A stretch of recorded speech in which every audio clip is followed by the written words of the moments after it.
Hello, welcome to Hasan's Academy. Please subscribe my channel. Thank you. आज हम बढ़ते हैं अपने क्वेश्चन नंबर 6 की तरफ, जो कि बहुत इंपॉर्टेंट है और लॉन्ग क्वेश्चन भी कभी इसमें से बन जाता है। इसमें इस सवाल में हमें क्या पूछा है, उसने कहा है if cosecant theta equal to m square plus 1 divide by 2m and m not is equal to m not greater than 0, 0 is less than theta and theta is less than pi by 2. It this mean 0 less than theta and theta less than pi by 2. This mean जो हमारे पास angle होगा वो हमारे पास लाई करेगा first coordinate में। This is first coordinate.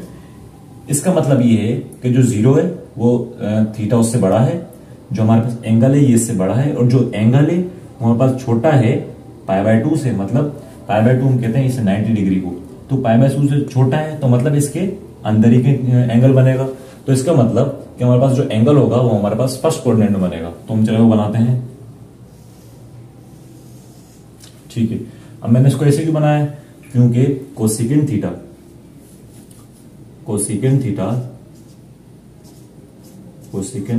Equal to m square plus 1 divide by 2m। अब sine theta हमारे पास किसके बराबर होता है, sine theta is the inverse of cosecant theta. तो हमारे पास साइन थीटा क्या होगा, 2m divide by m square plus 1। ठीक है, इसका मतलब कि कोसेकेंट थीटा का इनवर्स साइन थीटा होता है। तो हमारे पास साइन थीटा जब लिखेंगे तो 2m को ऊपर ले जाएंगे और m2 प्लस स्क्वायर को नीचे ले आएंगे, हमारे पास आ गया साइन थीटा। ठीक है, अब हमारे पास हम एंगल में पुट कर देंगे। सम पीपल हैव, फार्मूला सुना होगा, people have equal to p डिवाइड बाय h। परपेंडिकुलर और हाइपोटेनियस, परपेंडिकुलर क्या आ गई, this is perpendicular, p equal to 2m and this is hypotenuse, hypotenuse will be equal to m square plus 1। ठीक है, अब हमने फाइंड क्या करना है, हमने फाइंड करना है बेस।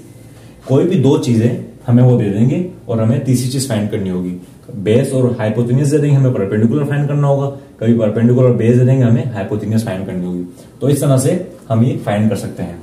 चलें, हमारे पास कोसेकेंट आ गया, साइन आ गया। ठीक है, अब हमारे पास बेस फाइंड करने का फार्मूला है, उसे हम कहते हैं पाइथागोरस थ्योरम। ठीक है, अब हम वो फाइंड करते हैं जी। हमारे पास पाइथागोरस थ्योरम है कि hypotenuse square which is equal to perpendicular square plus base square. ठीक है, इसके जरिए हम फाइंड कर सकते हैं अपना बी, क्योंकि हमारे पास हाइपोटेन्यूज भी है और परपेंडिकुलर भी है। तो हाइपोटेन्यूज हमारे पास क्या है, हमारे पास हाइपोटेन्यूज एम स्क्वायर प्लस 1। हम लिखेंगे m square plus 1 whole square equal to P हमारे पास क्या है, perpendicular 2m whole square which is equal plus B square. ठीक है, ये आ गया हमारे पास। अब ये हमारे पास फार्मूला बन रहा है, हम फार्मूला खोल लेंगे। m4 plus 1 plus 2m square, हमारा बन गया फार्मूला। बस फार्मूला खुल गया, इक्वल टू 4m स्क्वायर, क्योंकि इसके ऊपर स्क्वायर है तो 2 टू 4 m स्क्वायर आ गया, प्लस b स्क्वायर। b की हमारे पास वैल्यू नहीं है, हम फाइंड कर रहे हैं, तो इसलिए ये यहीं रहेगा और ये यहां पर चल जाएगा। m4 plus 1 plus 2m square, यहाँ पे प्लस में तो यहां जाएगा माइनस हो जाएगा, 4m square equal to b square. ठीक है, अब हमारे पास ये दोनों m स्क्वायर है, तो m4 प्लस 1 बड़ी बड़ी minus 2m square which is equal to b square. ठीक है, अब हमारे पास जो b होगा, b square is equal to, हमारे पास फार्मूला बंद हो रहा है, m square minus 1 whole square. हमारे पास ये फार्मूला ये बन रहा है, तो हमने इसको इसमें बन दिया। अब हम बोथ साइड हम स्क्वायर लेंगे इसके, फॉर हमने बोथ साइड स्क्वायर ले लिया, यहाँ पे स्क्वायर ले लिया और यहाँ पर भी स्क्वायर ले लिया। स्क्वायर कैंसिल हो जाएगा, ये स्क्वायर इससे कैंसिल हो जाएगा, तो b is equal to m square minus 1। अब b हमारे पास क्या आ गया, m स्क्वायर माइनस 1। ठीक है, हमने अब बेस भी निकाल लिए। तो सवाल में आगे इसने क्या कहा है, सवाल में इसने आगे कहा है कि आप सारे ट्रिग्नोमेट्रिक फंक्शन निकालो इसके। ठीक है, अब हम सारे ट्रिग्नोमेट्रिक फंक्शन इसके निकालते हैं फ्रेंड्स। अब हमने आगे सारे इसके ट्रिग्नोमेट्रिक फंक्शन निकालने हैं। हमारे पास b ये आया था। ठीक है, अब हम सबसे पहले हमारे पास कोसेकेंट और साइन तो है हमारे पास, अब हमने कोस निकालना है। Cos theta equal to, cos theta किसके बराबर होता है, cos थीटा बराबर होता है बेस अवर हाइपोटेन्यूज के। तो बेस हमारे पास ये आ गई m स्क्वायर माइनस 1, हाइपोटेन्यूज हमारे पास क्या है, हाइपोटेन्यूज हमारे पास m स्क्वायर प्लस 1 है, m स्क्वायर प्लस 1। ठीक है, हमारे पास ये cos थीटा भी आ गया और अब tan थीटा निकालेंगे, सॉरी अब cos का इनवर्स क्या होगा,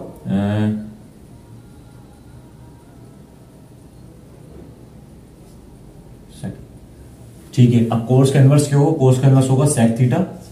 तो sec थीटा हमेशा cos का इनवर्स होता है, तो इसको इनवर्स कर देंगे, m स्क्वायर प्लस 1 ऊपर आ जाएगा, m स्क्वायर माइनस 1 नीचे आ जाएगा। ठीक है, हमारे पास ये sec भी निकल गया। अब हमारे पास साइन और उसका इनवर्स भी निकल गया है, cos और उसका इनवर्स भी निकल गया। अब एक हमारे पास बचा tan, तो हम tan निकालेंगे। अच्छा, tan का जो है ना हमारे पास क्या होता है, tan theta is equal to perpendicular और बेस। ठीक है, तो हमारे पास परपेंडिकुलर क्या है यहाँ पर, tan थीटा, परपेंडिकुलर हमारे पास है यहाँ पर 2m और हमारा बेस क्या है m स्क्वायर माइनस 1। ठीक है, हमारे पास ये tan आ गया। अब tan का इनवर्स क्या होगा, tan का इनवर्स होता है cot theta which is equal to, cot हमेशा tan का इनवर्स होता है, तो ये इनवर्स हो जाएगा m square minus 1 divide by 2m। ये हमारे पास कोट थीटा भी निकल गया। जैसा कि हमसे सवाल में पूछा गया था कि if cosecant theta is equal to this and lie in coordinate 1, तो हमने इसको यूज करते हुए सारे ट्रिग्नोमेट्रिक फंक्शन निकालने थे, वो हमने निकाल लिए। हेलो दोस्तों, आज हम करने लगे हैं question number 7। If tan theta is equal to 1 divide by √7 and terminals is not in coordinate 3, find this. सवाल में कहा गया है, हमारे पास ये है, इसमें कहा है कि तो tan थीटा है हमारे पास, this is first coordinate, this is second, this is third and this is fourth. इसने कहा है कि जब हमारे पास टेंजेंट थीटा है ये थर्ड कोऑर्डिनेट में लाई नहीं करता, तो सिर्फ थर्ड कोऑर्डिनेट पॉजिटिव होता है और फर्स्ट कोऑर्डिनेट पॉजिटिव होता है tan थीटा। ये आप याद कर लें, tan थीटा हमेशा फर्स्ट और थर्ड में पॉजिटिव होता है, बाकी इन दोनों में नेगेटिव होता है, सेकंड और फोर्थ में। ठीक है, अब इसने कहा है कि थर्ड में तो नहीं है, तो पॉजिटिव किस में होगा, फिर हमेशा इसमें होगा tan। ठीक है, तो हम इसका एंगल बनाते हैं, दिस इज एंगल।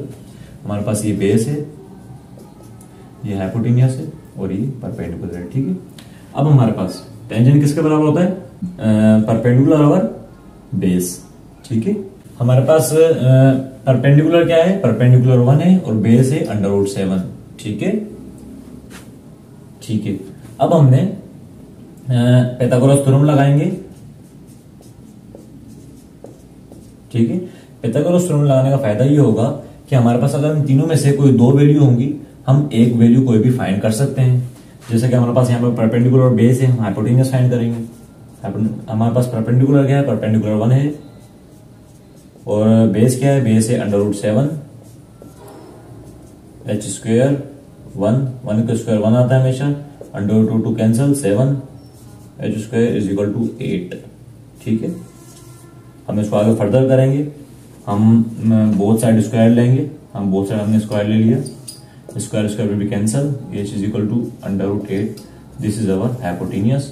हमारे पास हाइपोटेन्यूज क्या आ गया, √8।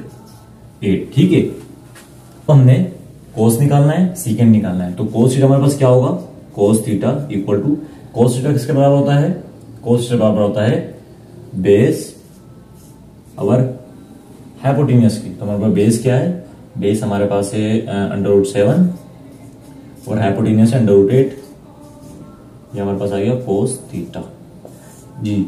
अब कोस थीटा का इनवर्स क्या होता है, सेक थीटा। अब सेक थीटा, कोस थीटा का इनवर्स सेक थीटा होगा तो ये वैल्यू चेंज हो जाएगी, √8 डिवाइड बाय √7 हो जाएगा। ठीक है, हमारे पास सेक भी निकल गया। अब हमारे पास कोस और सेक मौजूद है, तो हम ये फाइंड कर सकते हैं, क्योंकि इसमें कोस और सेक है दोनों। यहाँ कोस की वैल्यू पुट करेंगे, यहाँ सेक की, यहाँ कोस की, यहाँ सेक की। ठीक है, तो हम चले इसमें वैल्यू पुट करते हैं। जी स्टूडेंट्स, देखो हमारे पास सेक की वैल्यू भी आ गई, कोस की भी आ गई है। अब हम इस फार्मूले में पुट करेंगे ताकि हमारे पास हमारा आंसर आए। कोस स्क्वायर थीटा हमारे पास होगा √7 divide by √8 whole square minus whole square फार्मूले वाला। सेक के हमारे पास क्या है, sec theta is equal to √7 divide by √8 divide by √7 whole square divided by formula में cos थीटा है पहले √7 डिवाइड बाय √8 ये होल स्क्वायर, ठीक है, प्लस लगा दिया √8 divide by √7 whole square.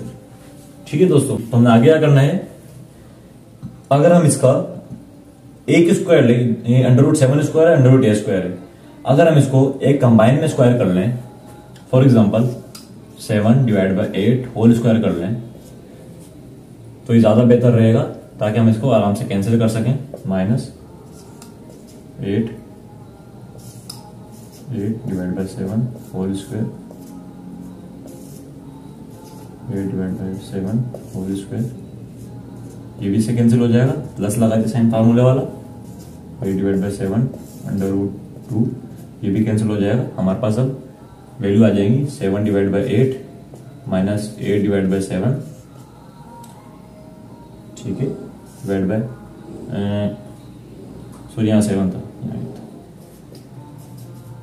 7 divide by 8 plus 8 divide by 7, ठीक है। आप मेरी वीडियो को पॉज करके देख सकते हैं पीछे वाला। अब हम इसके एलसीएम लेंगे 8 और 7 का, तो इसका आएगा 56, ठीक है, और इसका फिर ऊपर आएगा 49 माइनस 64, ठीक है, डिवाइडेड बाय इसका भी एलसीएम 56 आएगा, 56, इसका आएगा 64 प्लस 49, ठीक है। तो अब हमारे पास क्या होगा, ये 49 minus 64 which is equal to 50 60 minus 15 and this will be equal to, और हमारे पास ये होगा divide 113 divide by 56 will be cancel, हमारे पास आंसर क्या आएगा 113 divide by 15 minus, this is our solution. जी स्टूडेंट्स, अब हम बढ़ते हैं अपने क्वेश्चन नंबर 8 की तरफ। ये इंपॉर्टेंट है और बोर्ड में भी बहुत दफा आया है। बढ़ते हैं अब इस सवाल में, if cot theta is equal to 5/2 angle is in quadrant 1 find the value of this. अब हमें इसने बता दिया है कि हमारे पास जो ये इसमें एंगल जो हमारे पास है वो फर्स्ट कोऑर्डिनेट में, this is first coordinate, this is first coordinate, तो हमारे पास एंगल यहां पर है, हम यह एंगल बना देंगे अपना। हमारे पास cot theta π/2 cot theta π/2 which is equal to, जब हम कोट का इनवर्स होगा tan थीटा, ये हो जाएगा हमारे पास 2/5, क्योंकि इनवर्स हमेशा उल्टा हो जाता है, तो 2 ऊपर चल जाएगा 5 नीचे चल जाएगा, ठीक है। अब हम देखेंगे इस एंगल के हिसाब से जो हमारे पास ये एंगल है, आप इससे भी निकाल सकते हैं, मैंने इससे निकाल लिया आसानी के लिए। अब tan थीटा 2/5 हमें यहाँ पे कहां मिलेगा, tan थीटा का फार्मूला है थ्रो tan theta equal to perpendicular और बेस, ठीक है। अब हमारे पास 2 है जो है वो परपेंडिकुलर है, 2 is equal to p is equal to 2, और बेस हमारे पास 5 है, b इज इक्वल टू 5। हमने फाइंड करनी है हाइपोटेन्यूस, हाइपोटेन्यूस हमारे पास क्या होगी, हमने इसमें से हाइपोटेन्यूस फाइंड करनी है, ठीक है। हमने इसमें से फाइंड करनी है हाइपोटेन्यूस।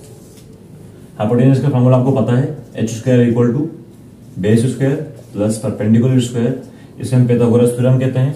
इसमें हम वैल्यू पुट कर देंगे, h² is equal to b क्या है हमारे पास, बेस 5 है, 5 स्क्वायर प्लस p हमारे पास 2 है, 2 square which is equal 25 plus 4 h², ठीक है।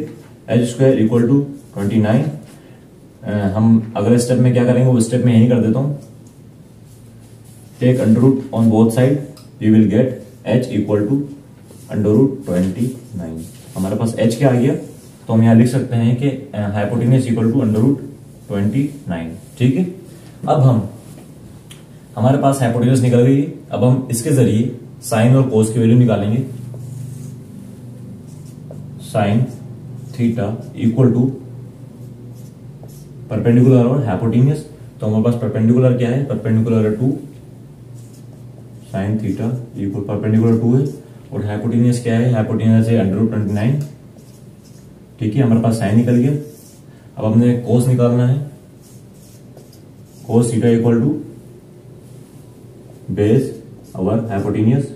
हमारे पास कोस थीटा, हमारे पास बेस क्या है, बेस हमारे पास है 5 और हाइपोटेनियस क्या है √29।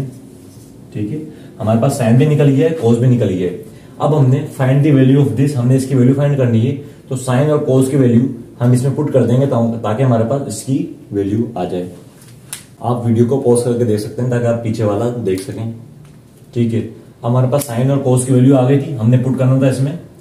लिखते हैं हम 3 sine theta plus 4 cos theta divided by cos theta minus sine theta. अब हमारे पास 3 साइन थीटा की वैल्यू क्या है 2/√29 प्लस 4 कोस थीटा की वैल्यू क्या है 5/√29। ठीक है, डिवाइडेड बाय कोस थीटा की वैल्यू 2/√29 माइनस साइन थीटा की क्या है 5/√29 माइनस साइन थीटा की क्या है 2/√29। ठीक है, अब हमने हमारे पास ये दो आ गई हैं, हमने साइन और कोस की वैल्यू इसमें पुट कर दी है। अब हम इसकी सिंपल मल्टीप्लिकेशन करेंगे। 3 × 2 6 डिवाइड बाय √29 प्लस का साइन आ गया 4 × 5 20 डिवाइड बाय √29। ठीक है, इसका हम एलसीएम ले लेंगे नीचे, तो इसका एलसीएम आएगा √29 5 - 2। अगर आपको एलसीएम लेना नहीं आ रहा तो आप मेरे लिए पिछली वीडियो देख सकते हैं, उसमें मैंने सिखाया हुआ है। अच्छा, इसका एलसीएम क्या आएगा √29 6 + 20 26 डिवाइडेड बाय 3 डिवाइड बाय √29। ठीक है, अब क्या होगा 29 से कैंसिल हो गया, तो इसका आंसर क्या होगा 26 divided by 3 answer. Hello students, today we have been completed our exercise number 9.2. Inshallah, from tomorrow we shall start our new exercise 9.3. Assume that you have understand all the exercise.